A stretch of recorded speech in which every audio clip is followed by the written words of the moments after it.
Sziasztok! Ez itt a Polcon Podcastnek a 7. adása, ahol vendégünk Kembe Szorel Artúr, és moderátortársam Szegedi Bence, mindenkinek Szega.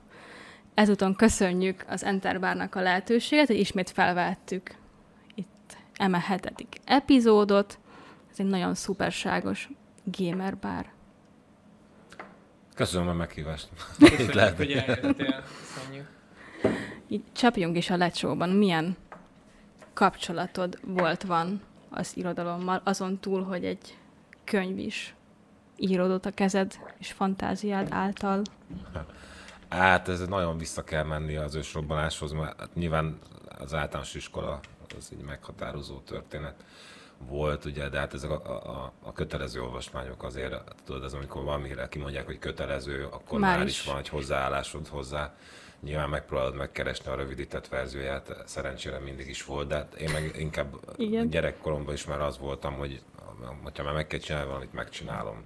Tehát, hogyha már el kellett olvasni, nem tudom, az egri csillagokat, akkor elolvastam az egri csillagokat. Túl azon, hogy már akkor is nehézkes volt a nyelvezete számomra, mint ugyanezt tapasztalom a kislányomnál, aki most 10 éves, most kell neki a Pál utcai fiúkat olvasni, nem nagyon érti a 3/4, mert nyilván nem az a nyelvezet, amiben ő már beleszocializálódott. De nekem a legkorábbi ilyen tapasztalás, ami nem emlék, hanem csak elmesélés, mert mi éltünk a családommal Kongóban, anyámmal, apámmal, mindenkivel, ugye apám kongói jött 72-ben Magyarországra, ösztöndíjasként, és aztán utána visszamentünk közösen, és ott éltünk 3,5 évet, és ott nekem volt egy dadám, aki napközben ott foglalkozott velem, és ő olvasgatott, de afrikai dolgokat, csak nem nagyon emlékszem a mesékre.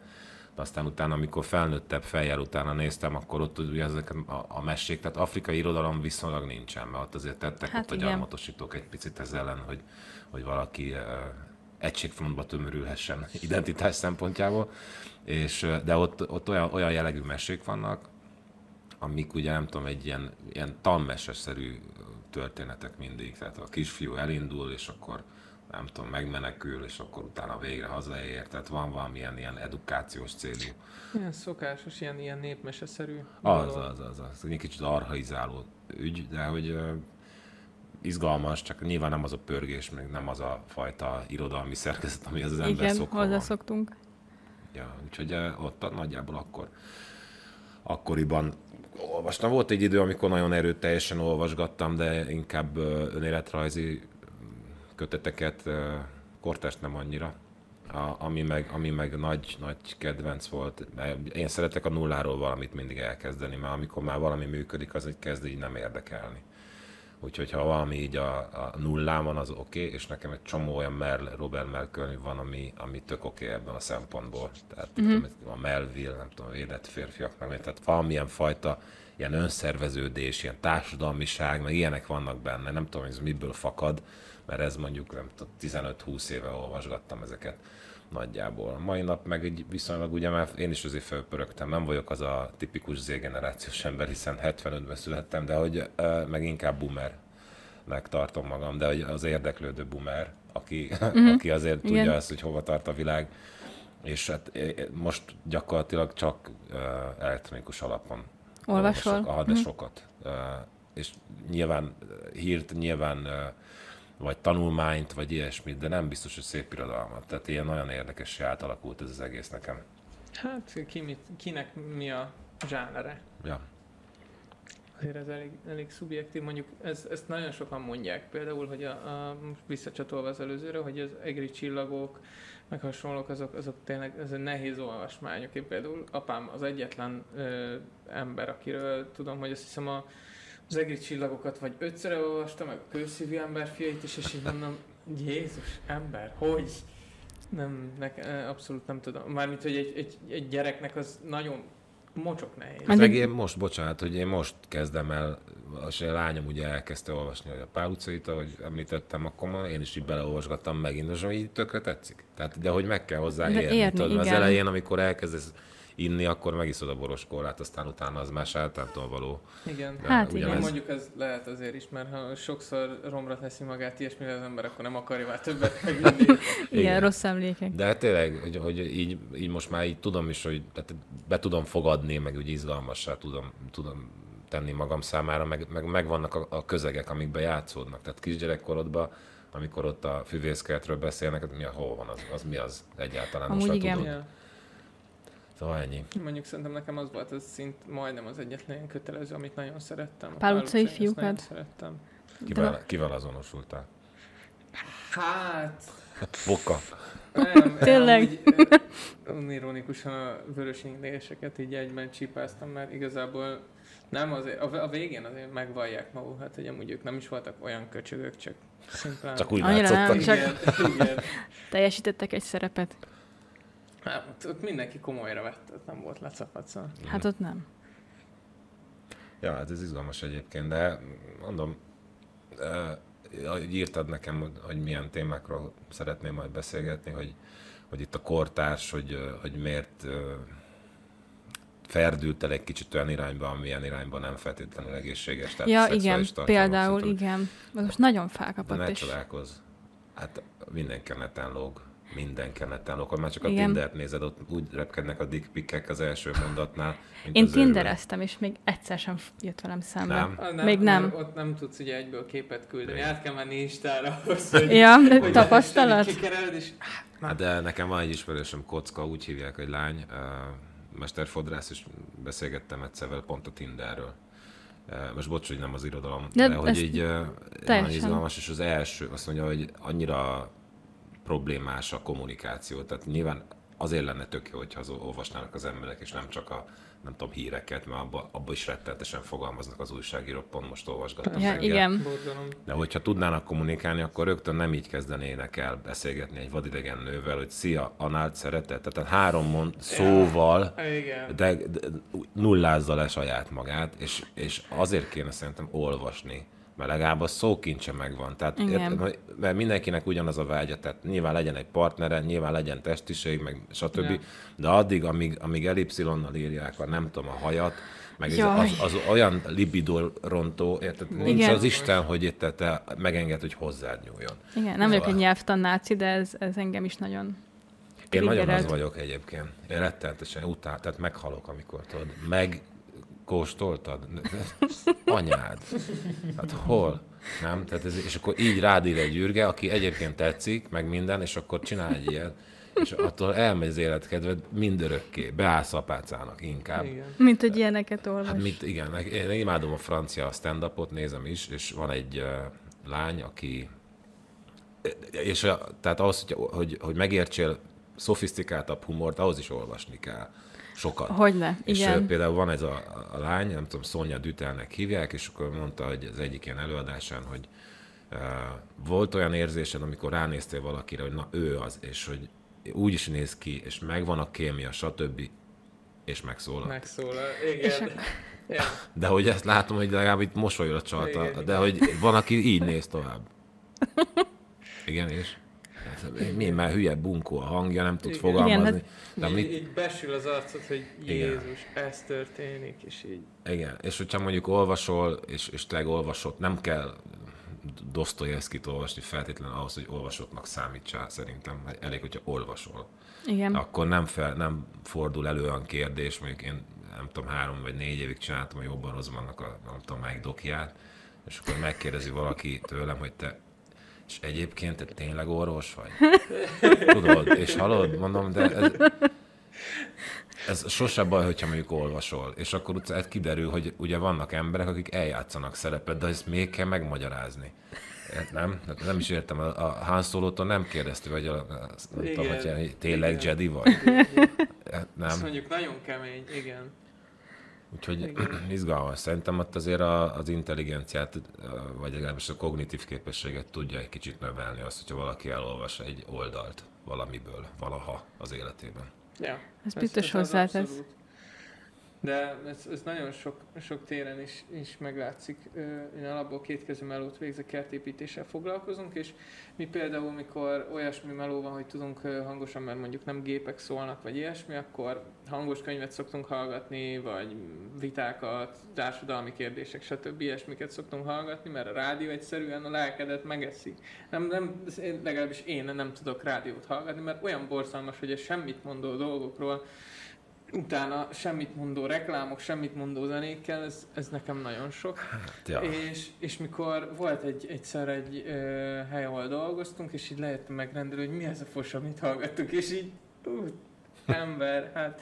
Hát figyelj, de tudod, nem tudom, láttátok a Gladiátor című filmet, és amikor a Commodus bevonul Rómába, akkor ott 90 napos játékokat szervez, és 2 szenátor találkozik így egy bárban, korabeli bárban, és igen. ott szőlőt majszolnak, meg nem tudom, mit tesznek.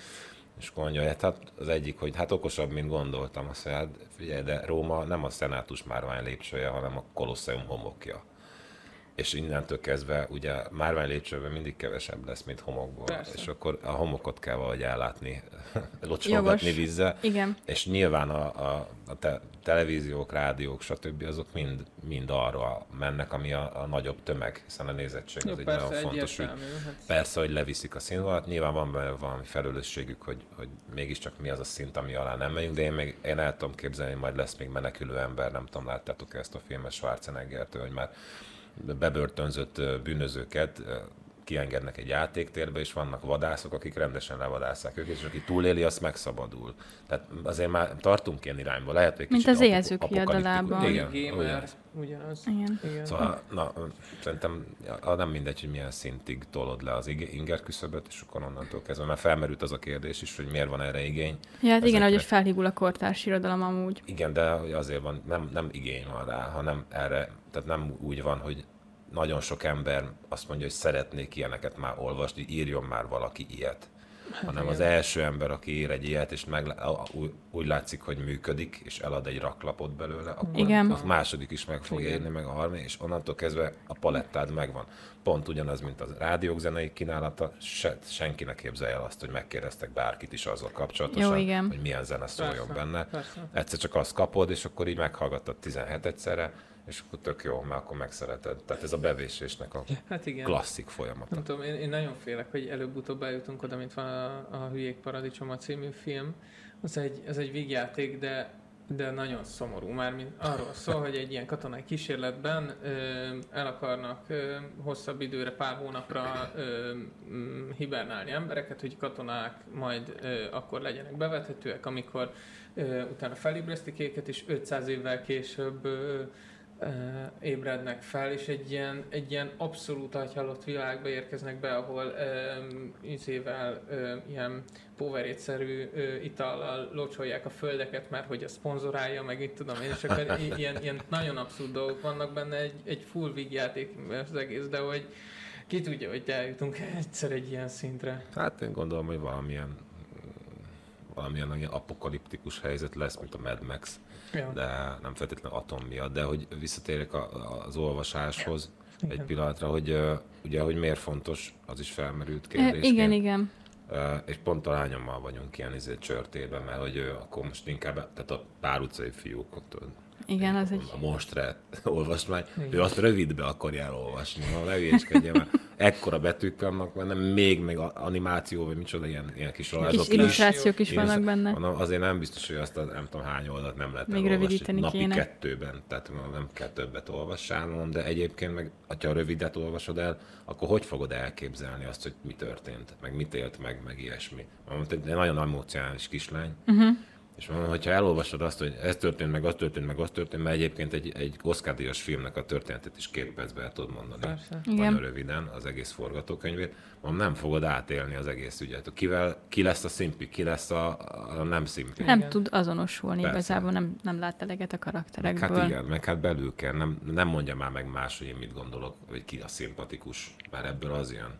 Igen, amúgy tényleg. Ez egyfajta kivonat. És ja, már mondjuk ez, nem tudom, hogy az olvasás az most egy fiatal számára az milyen lehet, mert mikor mi voltunk kicsik, még már akkor még ugye nem voltak okostelefonok, De hogy már akkor sem mikor általánosban alsóban Ja, még jó nem kis volt. gombosak, igen. És már akkor sem úgy foglaltak, de most meg már mindenhol ingerek jönnek, mindenhonnan, és nem tudom, hogy ez biztos, hogy rengeteget befolyásol, hogy egy pillanat alatt megkapod azt az impulzust.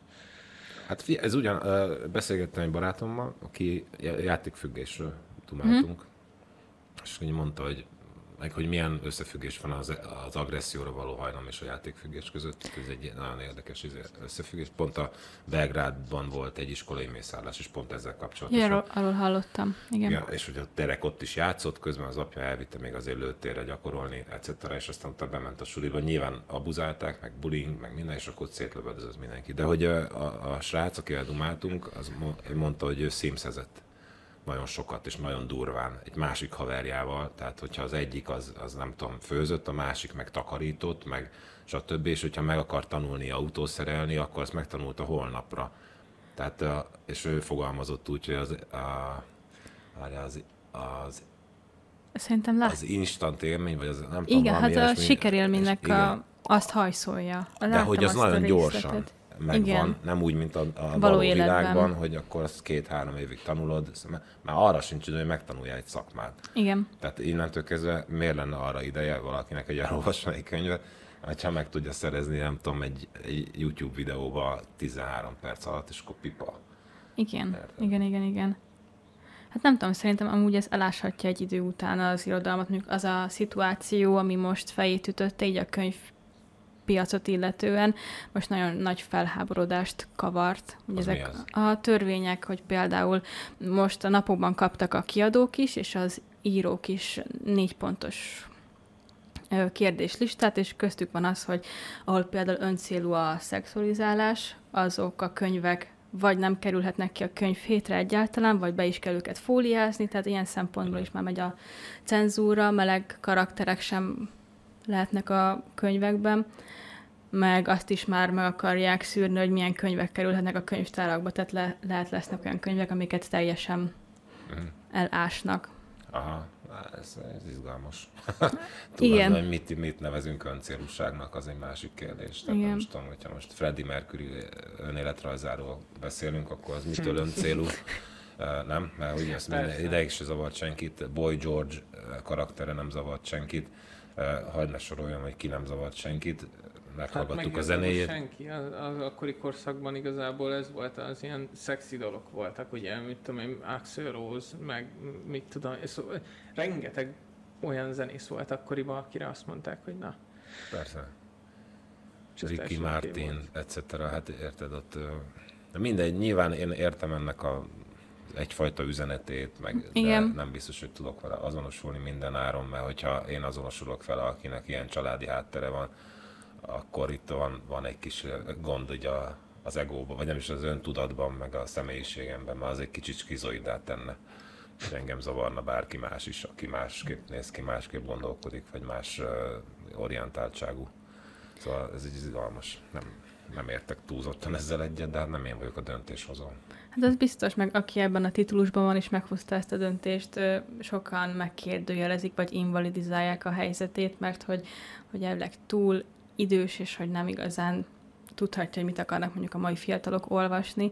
Ha az a céljuk, hogy egyenlőként kezeljék akár a meleg szerelmes párokat a heterokkal, ezzel ugyanúgy megkülönböztetik, szóval nem igazán érzem azt, hogy célt érne az öncélúság az minden esetben egy mellékvágány, bármilyen, vagy a szélsőség. Tehát az, hogyha te szélsőségesen küzdesz ez ellen, vagy szélsőségesen mindenáron meg akarod mutatni, hogy te mi vagy, az se egy jó, mert az mindig lehet kontraproduktív.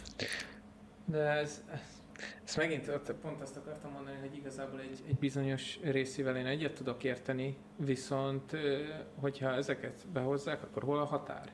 Hol, amikor azt mondják, hogy ez mehet, ez nem mehet, és ki és miért dönti el, hogy... És hogyan, igen. Szóval, hogy most vagy lehessen mindent, vagy ne lehessen mindent, de szóval, hogy nem tudom, hogy egészségesen hogy lehet megtalálni azt a határt, amire azt mondja az ember, hogy ja, oké, ez benne van, és akkor ez maradjon is így. Nem tudom, hogy egyáltalán meg lehet találni, mert valamikor szerintem mindig valaki sérülni fog, csak már annyira hópihe lelkű az egész világ, hogy...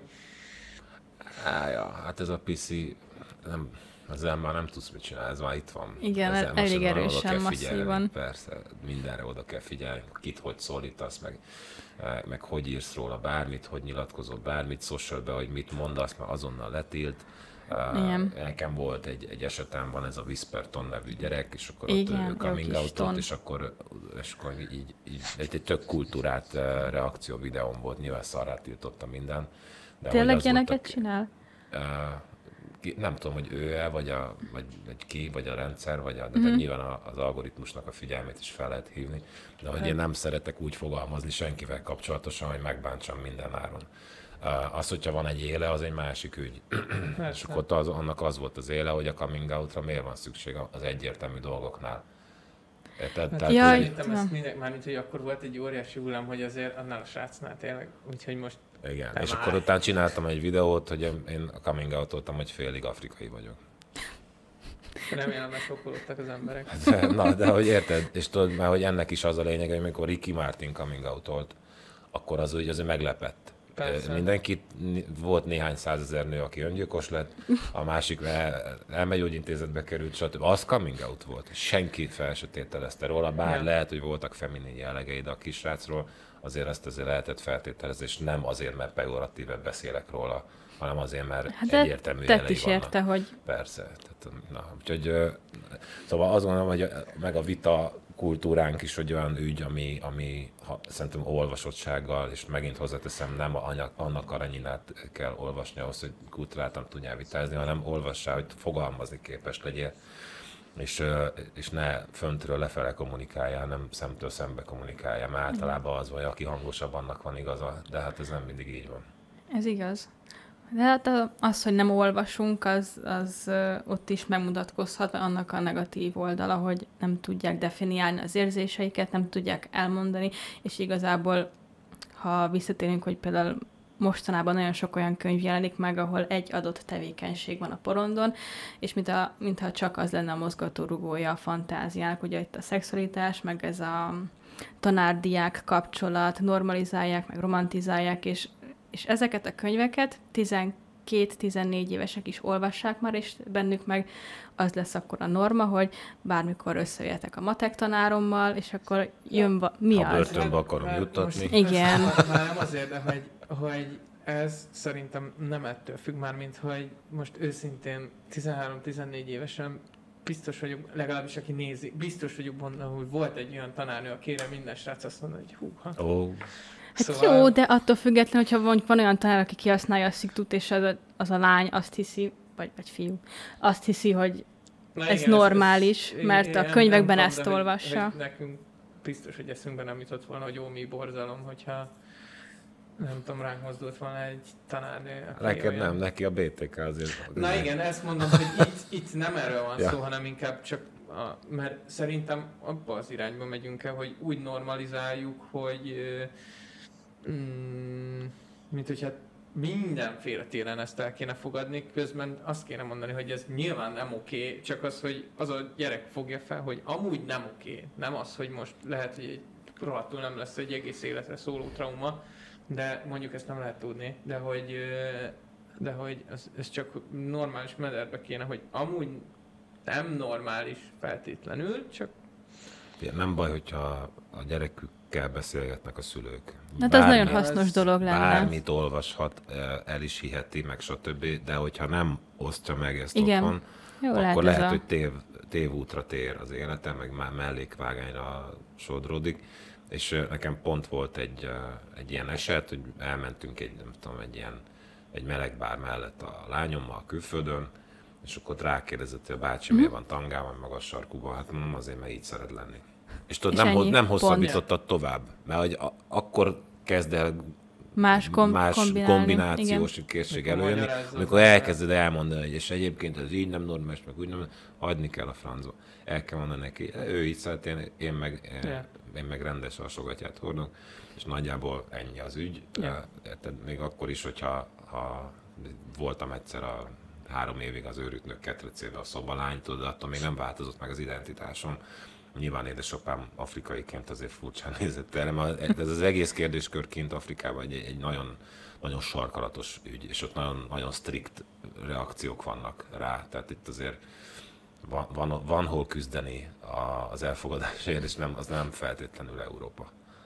Most már, igen. Szóval hogy itt igazából az inga, szóval, hogy mindig azt mondják, hogy ez egy inga, ugye, mert mindig kileng az egyik szélsőségbe, utána kompenzálás, és ott túlleng, és aztán megint vissza, és az ugye történet mindig így volt, görögöknél is, vagy rómaiaknál elfogadott volt. Aztán megmentünk a másik szélsőségbe, és akkor oda-vissza, szóval, hogy szerintem erre sosem lesz megoldás. Hát persze, mert mindenkinek van a saját érdeke, amit érvényes, csak addig tart az én szabadságom, amíg a másikért nem sértem. Ja. Jogos. És akkor innentől kezdve nagyjából mindenki azt csinál, amit szeretne, amíg nem ütközik törvénybe, amíg téged, meg engem, meg téged nem zavar valamiért, vagy nincs benne az én privát szférámba. Persze. Szóval én így gondolkodok, és aztán utána hát majd mindenki úgy gondolkodik, hogy persze. Akar ugyanúgy, tehát pont ez a lényeg. Persze, csak szerintem pont ettől tud például a vitakultúra is fejlődni itthon, mert egyre többször látom azt, hogy nagyon sok ember, akik különböző értékrendel rendelkeznek, azok tudnak vitatkozni rendesen. Szóval nem az, hogy a kurva anyád, és akkor így ezzel így nem tudom, egymást torkának esnek, hanem értelmes vitát folytatnak arra, hogy te így gondolkodsz, én nem, és akkor tök király, hogy más gondolunk, de lehet, hogy találnak közös pontokat, vagy nem tudom, szóval persze. Szerintem így kéne, hogy működjön mondjuk az érzékenyítés effektív, hogy mindenki, aki mondjuk tényleg szélsőségesen gondolkozik effektív mondjuk két irányból, azok le tudjanak mondjuk úgy ülni, beszélgetni, hogy azt mondják, hogy ez tök jó, és hogy mondjuk láttad az érem másik oldalát, kicsit jobban belegondolsz, átértékeled a saját gondolataid, és ne félj megkérdőjezni saját magadat. Ja, de az, hogy megfelelő vitapartner tudja lenni, megfelelően kell olvasóknak lenni. Ja, hát ugyanúgy igen, visszatérünk igen. oda, ahol elindultunk. Hogy az ördögi kör. Ja, olvasni igen, kell. Amit a matek, tudod, de utálja mindenki, azt, tehát mindenkinek az a lényege. Tehát 6-tól már jön a fizika, kémia, biológia, azt tudom, hogy ott van a matek, és akkor jogos, de utálják 5-be a gyerekek, meg 4-be, meg nem tudom mit, gyűlölik, de látom. És aztán majd megértik jövőre, hogy miért kell nem gyűlölni, hát igen. Ez egy szükséges rossz. Általános műveltség. Ja. Ez egy pontig, igen. Aztán már túl lehet teljesíteni. Hát arra van az általános iskola, hogy általános műveltség, onnantól már a te dolgod, hogy mit kezdesz vele, csak hogy megkapsz egy olyan alapot, ami ha befogadod. Tényleg ad egy olyan lehetőséget, hogy itt van a kezedben, azt kezdesz vele, amit akarsz. Szerintem. Említetted, hogy nem is igazán olvasol kortárs irodalmat, vagy inkább elhatárolódsz. Ez miből fakadhat? Kulturálisan nem érint engem. Franciaországban 300-400-500 éve vannak kapcsolatban különféle kultúrákkal, távoli kultúrákkal. Nyilván a gyarmatosító múltukból kifolyólag Magyarországon ilyen nincs. Igen, én magamat érthető. nem látom művekben, nem látom filmes produkciókban, nem látom sehol, ha csak nem az egri csillagokat megcsinálják megint a Fábri Zoltán után végre, akkor lesz egy karakter, amit eljátszhatok, a Jumurdzsák, érted? De hogy nincs olyan kulturális produktum, amiben ha csak nem beleerőszakolnak, mint a Jobban-rosszban, vagy te legyél a nőgyógyász, az is sztereotípia, akkor nem tudom micsoda, a mi kis falunkban. Nőgyógyász voltál? Bocsánat, plastikai sebész, akkor a mi kis falunkban nőgyógyász, az olyan jó pofa és nagyon jó humor forrása annak, hogy van egy kvázi félfasiszta csávó, akinek a feleségét én kezelem, én vagyok a nőgyógyász, és akkor ebben vannak olyan humorforrások, amik bizonyos társadalmi szinten viccesek, bizonyos sokon meg nem. Szóval nem látom magamat nincs olyan sztori, amivel belefér az én karakterem, tehát nem érzem magam megszólítva ezáltal. Ha egy országgal arrébb mennénk, térképet nézve balra, meg vagy 2-vel, vagy 3-mal, ahogy ugye nekik azért már vannak közösségeik, amik kitermelik azt a fajta igényt, hogy olyan történet is szülessen, meg miért ne születne, amiben akár egy arab, vagy akár egy afrikai, akár egy ázsiai, akár bármilyen származású ember érintve érzi magát, akkor el fogja olvasni, de itt nincs olyan. És ezt a részét mondjuk problémásabbnak érzed, vagy érzed egyáltalán problémának, mondjuk amit a Netflix műfaj, vagy most a műfajokkal csinál igazából, hogy átalakít mindent, hogy mindenképp legyen benne kisebbség, ilyen, olyan, amolyan. Ez megerőszakolása a dolgoknak. Én pont azt mondom, hogy ennek természetesen van egy folyamat, ami vagy kialakul, ha van rá igény, vagy nem.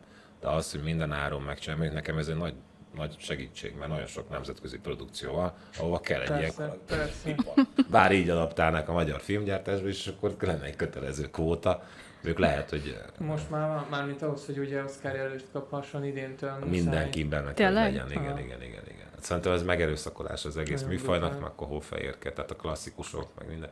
Nyilván annak is van egy vonulata, hogy amikor hófehérke, meg ezek a Disney dolgok születtek, akkor még azért volt polgárjogi harc az Egyesült Államok területén, tehát oké, hogyha nem lett volna polgárjogi harc, akkor ott születtek volna meg ezek a művek, de ez a múlt, én nem tudsz ezzel mit csinálni.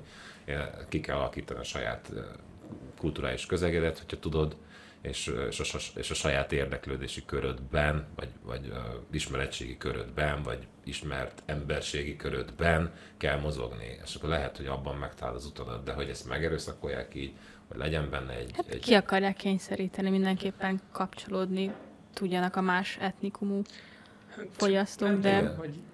Bocsánat. Mondjad, persze. Hogy nem tudom, hogy ezzel szerintem lehet, hogy a kisebbségeknek az értékrendjét ugyanúgy még tovább fogja inflálni az, hogy most azért kerültem bele, mert amúgy jó vagyok abban, amit csinálok, vagy azért, mert kellettem, mert muszáj volt, hogy benne legyek.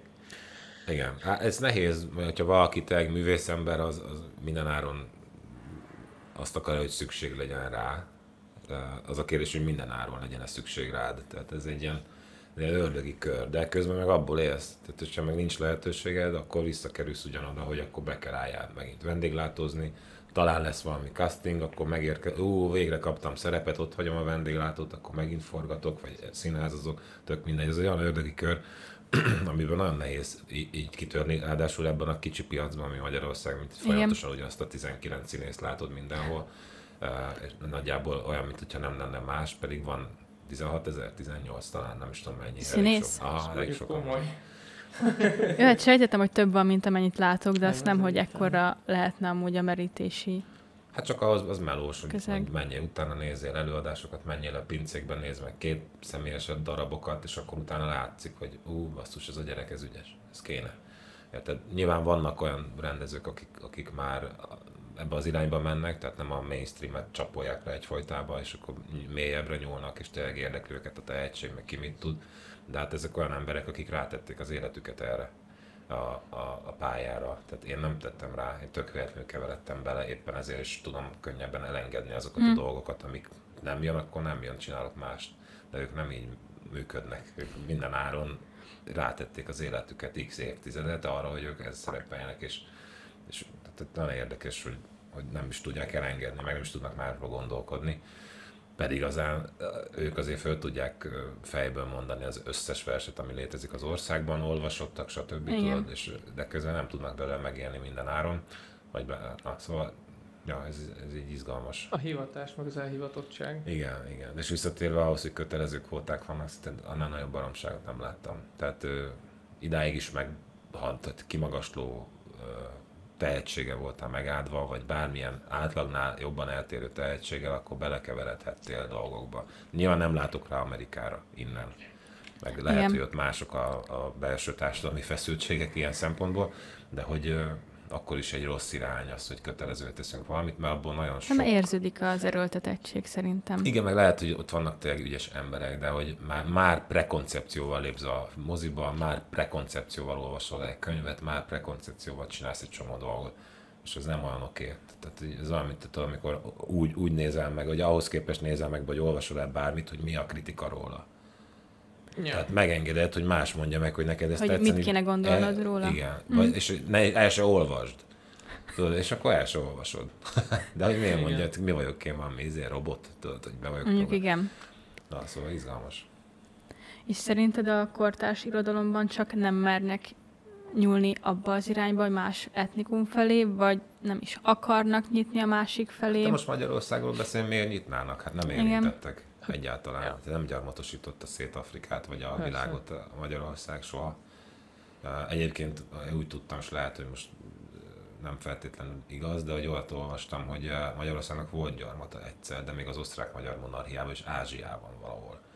Szóval nagyon érdekes. Mindegy is. De hogy attól még nem lesztek ázsiai történetek a magyar a kortárs irodalomban, igen. érted, meg attól még nem, tehát, mivel nem érintett maga az ember, Nemzet, aki ír, vagy, ezzel kapcsolatosan nem tud ilyen nem tud annyira azonosulni ilyen történetekkel, nem tudom, a dzsungelből kijött valaki, és akkor nem tudom, milliómos lett Franciaországból, vagy akárhol, tehát ezzel nem tudunk innen mit kezdeni ezzel az infóval. A gyarmatosítással se nagyon, mert nem is értjük mi az.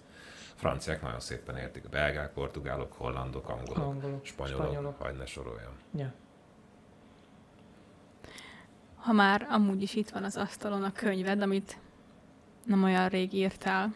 Nem olyan, ez rég volt. Hát relatív, hogy mi volt a rég. Én rég születtem. Ja, én is. És mi volt az indítatása? Hát egy banális dolog, mert édesanyám elkezdett családfát kutatni. És akkor talált össze így a családfa, és akkor mesélt sztorikat, mire emlékszik még, és akkor már még volt talán egy idősebb generáció náluk, de azóta már nincs. És akkor elkezdtem így legépelni ezeket a történeteket, mondom, legyen meg, aztán utána ennyi kis laptopon. És volt egy könyvbemutató, ahol 3 könyvet olvastunk föl. Az egyik azt hiszem a Mandelának az önéletrajza volt, a másik egy gyerekkatonának a történet, és a harmadik már nem emlékszem mi volt, és én voltam a gyerekkatonás, a Mandela meg a Khalid Arthur, ő olvasta föl, és mindegyiket ilyen szituba is helyeztük. Tehát én egy csomó bozótba ott voltam, és közben úgy olvastam a könyvet, hogy fegyverropogás volt a háttérben. A Mandela, vagy az Arthur az ott állt egy pulpituson fehérbe beöltözve, és mint egy politikus, hogy szól a nemzet, stb. Na minden, és akkor ott annak a szünetében, most lepróbáltuk, és akkor ott annak a szünetében csörgött a telefon, anyám hívott, és mondta, hogy figyelj, van még egy sztorim, már mindjárt, várjál, leírom, és akkor begépeltem gyorsan az irányvonalakat, és mögöttem ment el a kiadó feje, aki ezt a 3 könyvet kiadta. És ki megkérdezte, mit csinálsz, könyvet írsz? Nem, de hogy csak ilyen családi szarokat, küld már át. És akkor átküldtem, és aztán nem tudom, 2-3 nap múlva egy fölhívott, hogy figyelj, itt van az Eszter, ő lesz a szerkesztő, és akkor utána találjátok ki a címét, és akkor dolgozatok, ez a deadline, és mit csinálunk? Ezt a könyvet fogsz írni. Ja, oké. Jó. Ez nem annyira hétköznapi történet. Igen. Itt szóba szokott kerülni, hogy kit nevezhetünk írónak, meg már mindenki írónak nevezi magát. Te nem akartad annak, és mégis az lettél. De nem vagyok író, mert ezek ilyen önéletrajzi sztorik, tehát most ugyanezt elmondhatnám itt nektek hosszasan, csak nincs leírva, csak elmondom. Hát. De hogy nyilván mindegyik történetnek van egyfajta szerintem tanulsága, vagy nem tudom micsodája, tök mindegy, de nem lettem attól író, hogy én leírtam egy könyvet, és az volt az érdekes még, hogy ugye hogy mindenki azt gondolta, hogy nem is te írtad le, mert az a szokás, hogy ilyen ghostwriterekkel dolgoznak, és akkor hogy te vagy a nagy ismert és akkor te nem írsz, majd valaki más ír rólam. Nem, ki ír róla. Az olyan, mint hogy megmondják, hogy milyen filmet nézhetsz meg, vagy nézzél meg, mert melyik a jó, melyik a szar. Igen. Rólam ne írjon más, leírom én. Ez tehát nem egy Dostoyevsky Bűn és bűnhődés, nincs, én nem tudom, hogy irodalmi műfaja, micsoda, azt se tudom, de meg a minőségét se tudom, mert én megírtam, aztán nekem tetszett, ciao. De hogy ettől persze kezdve ha író az ember, akkor legyen, de most nem hiszem, hogy minden áron kell nevet adni a gyereknek ebben az esetben. Emlékszem még Havas Henrik tanár úr, amikor behívott ezzel kapcsán még a klubrádióba, akkor megkérdezte, hogy mert van egy-két szomorú sztori is, nyilván most már ezt másképp mesélném is el, és akkor kérdezte, hogy miért gondolod, hogy neked ez a te történeted, ez a legnagyobb fájdalom a világon. Azért, mert mindenkinek a sajátja az. Hát engem nem tud, én tök értem Anna Frankot, de nem tudom, érted? De nem az én fájdalmam, és nem az én családomnak a fájdalma. Át tudom valahogy érezni, meg az egész történelmi közeget úgy pont le tudom hányni, de attól még nem az én sztorim, tudod, és akkor az nem neked fáj. Ez olyan, mint hogyha van egy problémád, és a legjobb barátodnak elmondod, és ahogy vagy nem a legjobbnak, pont ez nem biztos jó példa, egy barátodnak elmondod, aki nem haver, hanem barát, és a te problémád az mindig a tied lesz, mert ahogy fölálltok az asztaltól, ő neki ma a saját problémát felé fókuszál. Én ezt mondtam a tanár úrnak is, hogy ez van, hogy nem rákcsálhat mindenki szemüveget. Te most nem tudom, hogy tudsz-e róla, de most nagyon sok ember lelkéből belegászoltál, hogy én nem vagyok író. Adtam egy könyvet, megírtam. Igen. De nem szándékom, ez saját magamról beszélek. Abban mindenki annak tartja magát, aminek akarja, meg hogyha vannak céljai, meg további tervei ezzel, akkor oké, nekem ez se volt tervben.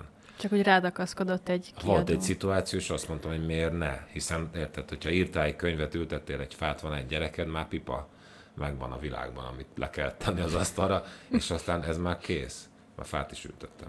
De hogy lehet, hogy van benne még egy karika, de még nem érzem. Tehát én azért nem fogok elkezdeni írni, meg fölmenni a Google-ra, hogy how to write a book, érted? Mert hogy ez nem how to write a book. Leírtam sztorikat, egy szerkesztő segítségével valamilyen rendszerbe beraktuk, és amikor kellett kibővíteni, akkor kibővítettem, amikor ki kellett venni belőle a javaslatra, kivettem, hogyha egyetértettem vele. Nagyjából így született ez meg, ez az egész.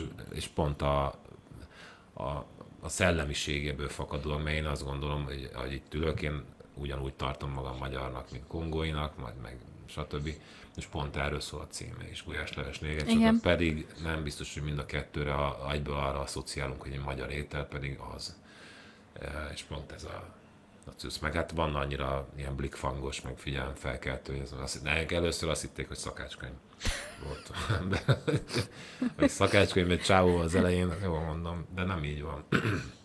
Úgyhogy mondom, lehet, hogy van ebben még karika, de még nem érzem. Nem érzed azt, eltelt hogy... 13 év, azt még nem érzem a következő karikát. Mondtam, hogy nem olyan rég íródott. Általában azért ott 2-3 írnak egy évben az írók, hogy nem tudom mennyit. Aki író, igazából. De hát azt sem tudom, hogy préseli ki magából. Tehát elképesztő. Tehát ahhoz, hogyha ezt full fantáziából kell kitalálni egy történetet, az erős. Mert ez nem fantázia. Hát Leiner Laura van úgy vele, hogy évente 2 vagy 3 könyvet ad ki, de ő már szerintem 2 könyvben már rég előre jár, mire egy könyvet kiad. Szóval nála ez így működik. És mit szed? Ez hogy? Mit nem? Sok kólát iszik. De hogy figyelj, igen, ez az izgalmas, hogy ezt a fajta tempót, ezt meddig lehet tartani, vagy meddig kell tartani, meg hogy milyen minőségben tudja megcsinálni, nem ismerem, de valami töredelmesen. De na majd a lányod biztos sokat olvas majd tőle. Igen? Jó. Hát amúgy nagyon szeretik mi egyébként. Az, minden tínédzser így felkap, és minden így vannak a könyvei? Hát nagyon szeretik az Szent Joanna Gimi. Igen, ja. Szóval elképzelhető majd, hogy neki is a kezébe akad, bár ki tudja. Aha. Én egy darabig fogyasztottam, aztán egy idő után már nem. Ez egy diplomatikusan lezárva. Ja. Ugyanazokat a történeteket látom visszaköszönni, kicsit más köntösben, és akkor én így után már másfele nyitottam. De itt sem lehet meg feltalálni a spanyol viaszt, hát tudod, nem. hogy igen. ez olyan a film is, hát ott is megvannak azok a dramaturgiai elemek, hogy ahogy kezdődik a film, tudod, hogy igen, jogos, vége. Csak ja. Kicsit másra vágytam. Pont most veszek részt egy szerkesztői kurzuson, és azt mondták, hogy minden zsánernek megvannak a maga közhelyei, és hogy a történetekbe kellenek közhelyek, mert hogy úgy működik, és ezzel még nem tudtam napirendre térni, mert amúgy nem szeretem a kliséket, ja, de közben meg kellenek. Hát persze, meg most mondtad, hogy gimis, milyen gimi? Szent Joanna Gimi, tehát igen. A gimi sztorit, persze, hogy a 10-valahány évesek volt, tehát érted, megvan a közegük. Igen. És a másik, hogy minden tínédzsernek ugyanarról szól igazából az élete, szóval ugyanazok a problémák, csak legfeljebb másik, szóval, hogy aspektusból. Most ez így csúnyán fog hangzni, de a sulin belül is megvan a hierarchia. Hát a klikkek. Minden szintnek megvan a maga problémája. Te melyikbe tartoztál? Hát vörösingesként? Vörösingesként. Hát, én voltam a stréber. Wow. Hát én meg megfigyelő vagyok inkább, az első X időben csak ülök, azt figyelek. Na, én is hasonlóan. És aztán utána akivel érdemes beszélgetni, az a beszélgetek. De tehát ilyen nagyon visszahúzódó sztori. Aztán utána nyilván akinek érdemes megnyílni, megnyílsz.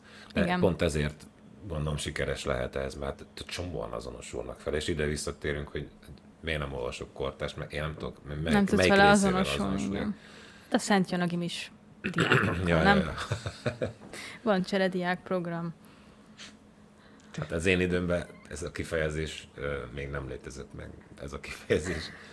Azt hiszem talán az NDK-ba mentek el, de ott komplett iskolák, vagy nem is tudom, hogy volt ilyen építőtáborok meg ilyenek, de tudod, ez de ott is valahol ott kellett lenni, szóval akkor sem, mármint, hogy valahol így, mit tudom én, jó gyereknek kellett lenned is, mert te jó kis dobosnak vagy, mondtam valami fasságot. Van is egy ilyen doksi film, nem tudom mi a címe, valamilyen Budapest, mindegy, és abban van egy úttörő avatás, ahol én harmad magammal állok egy színpadon, afro frizura, tudod, ilyen Michael Jackson sztori, és nyomjuk, hogy édes hazám, ezt toljuk, és az elején ott még hallatszik a pedagógiai módszerét azért elősen vitatható osztályfőnöknek a hangja, hogy nem támaszkodik, egyenesen áll! Így üvölt a gyerekekkel, óriási. És közben jönnek a káderek, tudod, nagy nyakkendővel. Szóval nyilván abban a közegben más érdekelte a tiniket, mint ma. Tehát most akkor még talán nem nagyon izgatott minket a Nike Air Jordan, meg akkor még tornacipőnek hívtuk, ma már sneaker kultúra van. De milyen erős. De ez egy tornacipő. És tudod, de nem, ez egy sneaker, de ez egy tornacipő. Tudod? Generációs különbségek. De már lassan nálunk is. Már nálunk is. Én sem tudom felfogni, hogy öregek vagyunk. Hova? Azért veszem meg a cipőt, mert akkor legyen az kényelmes, meg király, de hogy azon kívül így szarok rá, hogy hát annak örülök, hogyha mondjuk, mit tudom én, egy 10 000 forintos cipő olyan kényelmes, mint egy 50 000-es, és akkor te király, nem kell kiadnom 5-ször annyit rá, és így nem, ez már nekem se. Persze. De figyelj, mert most azért már státuszokat hordozgatunk magunkon, státuszszimbólumokat. Ez régen nem így volt, de ez egy hülyeség összehasonlítani egyébként is, de én még pont emlékszem arra, amikor leszálltak, nem tudom, az NDK turisták Füreden a buszról, és néztük, tudod, a Farmer Puma cipőt, tehát beszélt, ilyen nem is láttál, mi az? És akkor utána valahogy itt szereztél diplomataboltba, mert voltak ilyenek, hogy dollárral lehetett fizetni, és a pádék valahogy összeszedtek, nem tudom, $30, talán egy fizetés volt annyi régen, és akkor bement és vettél Milka csokit, tehát érted? Az olyan világ, hogy nem tud összehasonlítani maival, de még tehát azt akarom ezzel kihozni, hogy van, még mindig úgy érzem, hogy mindenkinek problémája van mindennel. De hát közben meg régen még csokiért mentél be a diplomataboltban, tudod, és hogy nem, ez egy privilégium volt, hogy Milkát eszel. Ma meg már azt nézed, hogy hát legyen benne mogyoró, vagy ne legyen. Tudod. Igen, sokkal könnyebben elérhető. Egy nagyon az egyik kedvenc filmem, a kedvenc magyar filmem a Moszkva tér. Jó hangulata van a rendszerváltás környékén játszódik, azt hiszem, nem tudom, mikor temették újra Nagy Imrét. Na mindegy, akkor játszódik, és Fater ugyanakkor volt középső is, és mondta, hogy egy az egybe ugyanaz, mint most volt, és kimentek Bécsbe, és akkor leszállnak a vonatra, hogy ez a nyugat, és miért valószínűleg nem voltál még Bécsbe. És akkor így...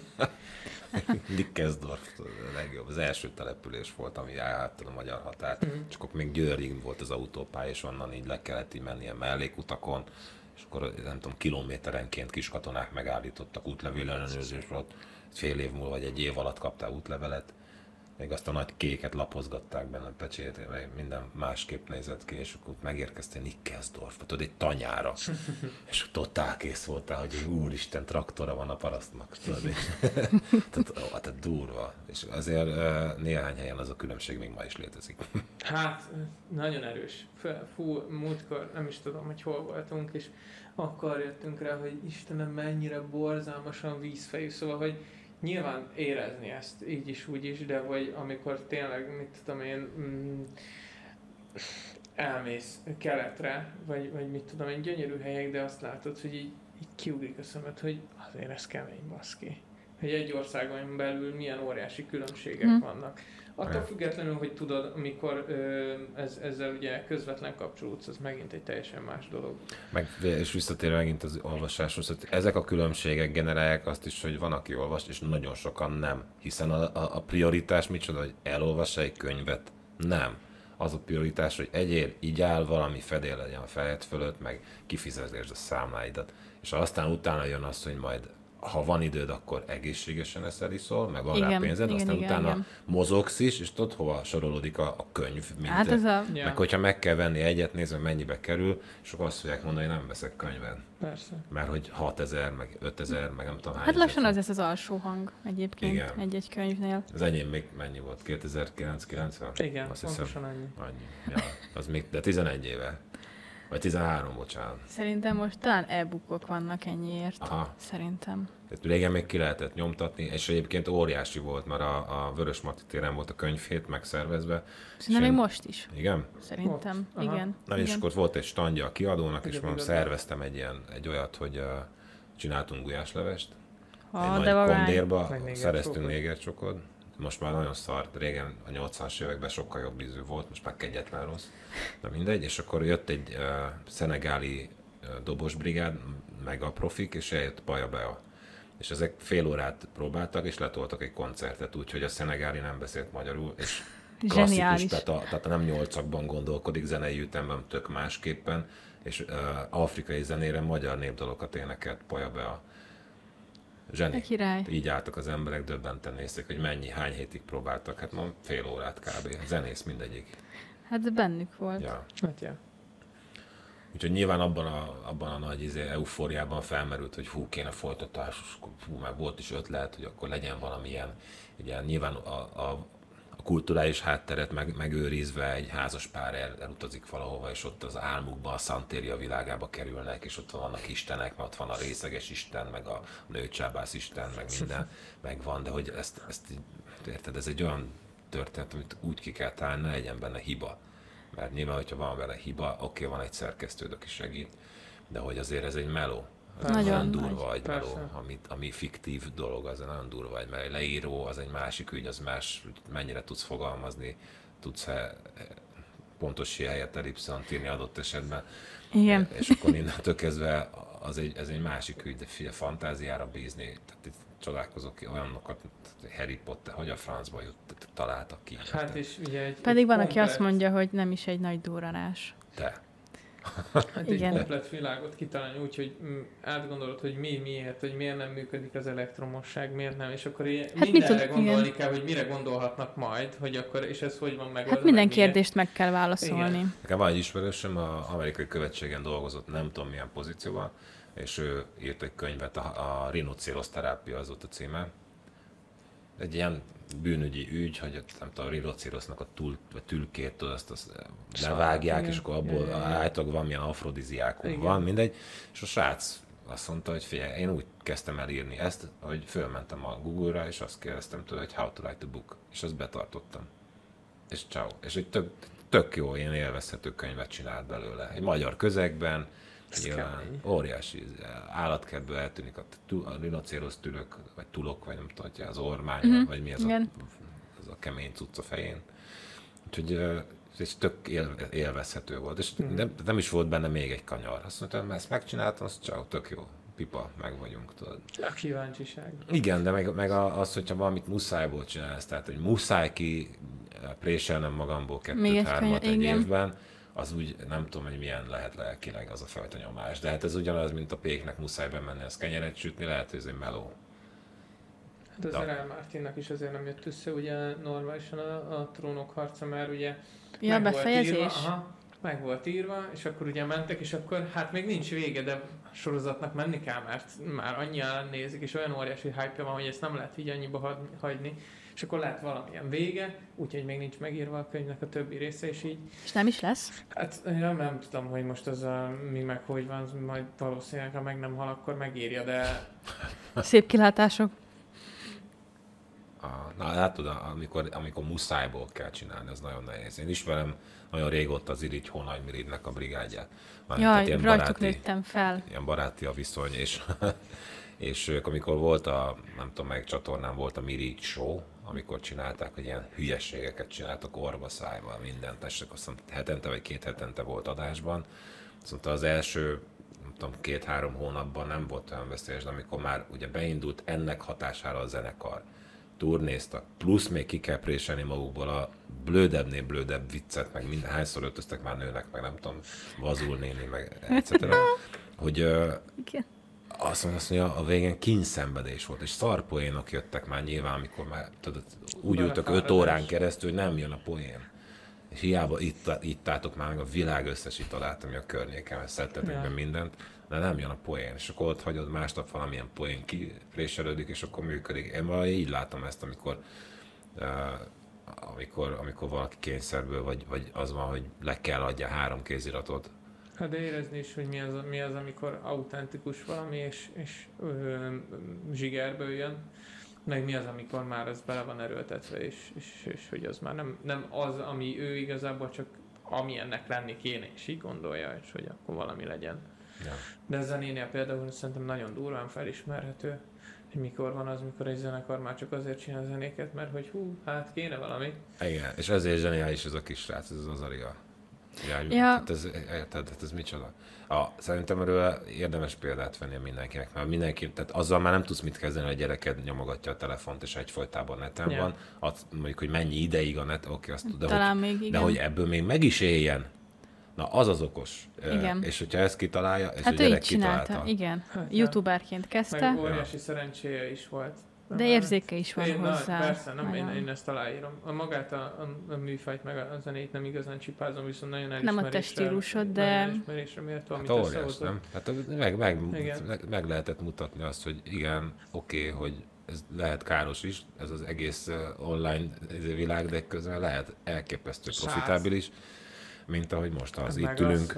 Az, hogy neki ugye volt botránya is, és megmaradt, igen. Tudott úgy marad meg azt, hogy ugye nem tolják külön, hogy ő igazából egy saját brandet épített föl, és ez szerintem egy kurva nagy dolog. Hát itt a brand, tehát a self-management egy izgalmas világ, szerintem az irodalemban is. Hogyha megvan most nagyon, nagyon kell ja, az a saját íróknak. stílusod, megvan az, hogy nem feltétlenül függsz helyzetektől, adott esetben kiadóktól. Nem tudom, ez működik ebbe az iparágba, vagy sem.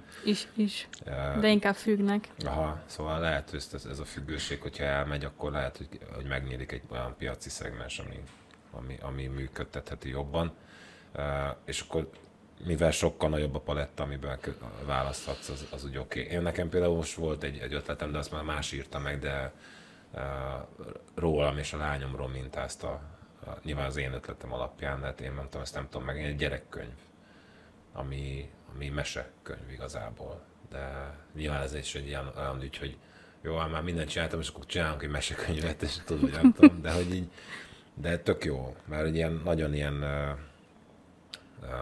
elfogadásra, meg érzékenyítésre épül. Persze, milyen közegben? Az én közegemben. Nem a félábúak, nem a melegek, nem a nem tudom micsodák közegében, mert erre is van érzékenyítés nyilván, persze. De hogy az én törekvésekre, igen.